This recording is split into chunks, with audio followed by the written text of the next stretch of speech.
Hey guys, today I'm going to tell you how to make your iPhone flash when you get a text or call. If you're using any iPhone and you want to make your iPhone flash whenever you receive a text or a call, so let's see how can you do that. You just have to simply open your settings app.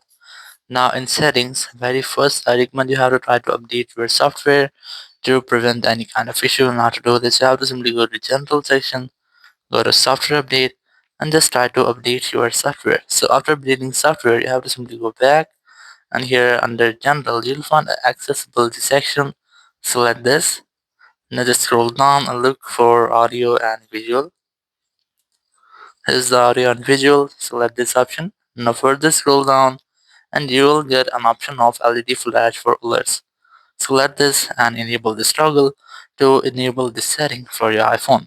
Now you have to also enable this flash in silent mode, so whenever your phone is on silent mode, your flash will blink. So after enabling this setting, whenever you will receive a text, message, notification, any alert or any call, your flashlight will blink. So in this way you can easily enable LED flashlight for alerts, or you can also make your iPhone flash whenever you receive a text or a call. Thank you very much for watching the video. Until next video, bye bye.